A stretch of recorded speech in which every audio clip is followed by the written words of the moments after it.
আসসালামু আলাইকুম। আমি doctor Mohiuddin Mosaddek, oral and dental surgeon. গতকালকে থেকে একটি টপিকস পুরো সোশ্যাল মিডিয়া জুড়ে ছয়লাভ হয়ে গিয়েছে, সেটা হচ্ছে টুথপেস্টে মাইক্রোপ্লাস্টিকের উপস্থিতি। তো এই বিষয়টা নিয়ে আজকে একটু ক্লিয়ার করা দরকার, সেই জন্য ভিডিওটা তৈরি করা। প্রথমত জানি মাইক্রোপ্লাস্টিক কি। মাইক্রোপ্লাস্টিক হচ্ছে প্লাস্টিকের খুবই ক্ষুদ্রতম কণা, যেগুলো ক্ষেত্রবিশেষে খালি চোখে দেখা যায় না। এখন টুথপেস্টের মধ্যে মাইক্রোপ্লাস্টিক পাওয়া গিয়েছে, এটা আমাদের জন্য কতটা ক্ষতিকর। সর্বপ্রথম বলি যে টুথপেস্টের মধ্যে মাইক্রোপ্লাস্টিকের যে উপস্থিতি, এই উপস্থিতিটা আসলে আমাদের জন্য উদ্বেগের তেমন কোনো কারণ নয়। কেন? প্রথমত হচ্ছে এই যে মাইক্রোপ্লাস্টিকের উপস্থিতি বা যে পরিমাণগুলো দেখানো হয়েছে, সেগুলো হচ্ছে প্রতি 100 গ্রাম টুথপেস্টে। এখন আপনি প্রথমত চিন্তা করেন যে আপনি প্রতিদিন কতটুকু টুথপেস্ট ব্যবহার করেন। আপনি 2 বেলা যদি ঠিকভাবে দাঁত ব্রাশ করেন, সেক্ষেত্রে আপনি 1 গ্রাম বা তার চেয়েও কম টুথপেস্ট আপনি ব্যবহার করেন।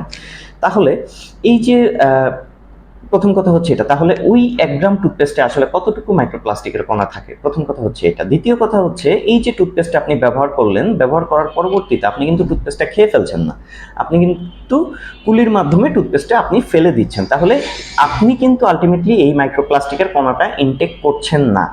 ঠিক আছে, তাহলে এটা নিয়ে উদ্বেগের কোনো কারণ নেই। এখন আসি দ্বিতীয় কথায়, এই যে মাইক্রোপ্লাস্টিক, এটা কি শুধু টুথপেস্টই পাওয়া গেছে? আমরা কি আমাদের চারপাশে অনবরত এই মাইক্রোপ্লাস্টিক কি আমরা ইনটেক করছি না? অবশ্যই করছি। কিভাবে করছি? আমরা যে বোতলজাত যে প্লাস্টিকের বোতলজাত যে কোমল পানীয়, সফট ড্রিঙ্কস বা বিভিন্ন ধরনের যে ড্রিঙ্কসগুলো আমরা খাচ্ছি, এর মাধ্যমে আমরা মাইক্রোপ্লাস্টিকের কণা ইনটেক করছি। আমরা যে টি প্যাক দিয়ে চা খাচ্ছি, সেখান দিয়ে আমরা মাইক্রোপ্লাস্টিকের কণা ইনটেক করছি। আমরা যে প্লাস্টিকের ওয়ান টাইম কাপে বিভিন্ন ধরনের গরম পানি, চা, কফি খাচ্ছি, সেখান থেকে আমরা মাইক্রোপ্লাস্টিকের কণা ইনটেক করছি। তারপর আমরা যে বিভিন্ন ধরনের প্রসাধনী কসমেটিক্স ব্যবহার করছি, সেখানে মাইক্রোপ্লাস্টিক আছে। আমরা যে বিভিন্ন ধরনের প্লাস্টিক জনিত যে জিনিসগুলো ব্যবহার করি, সেটা হতে পারে টুথব্রাশের ব্রিসেল, সেই জিনিসগুলো ঘর্ষণের ফলে, বা সেটা হতে পারে কাপড়, সেই জিনিসগুলো ঘর্ষণের ফলে সেখান থেকে অনবরত মাইক্রোপ্লাস্টিক রিলিজ হচ্ছে। এছাড়া আমাদের বাতাসে যে মাইক্রোপ্লাস্টিকগুলো ভেসে বেড়াচ্ছে, সেগুলো আমরা অনবরত ইনটেক করছি। তো এখানে আসলে টুথপেস্টের বিষয়টা নিয়ে খুব বেশি উদ্বেগ বা উৎকণ্ঠার কোনো কারণ নেই। কারণ হচ্ছে এইটা আমরা সরাসরি ইনটেক করছি না।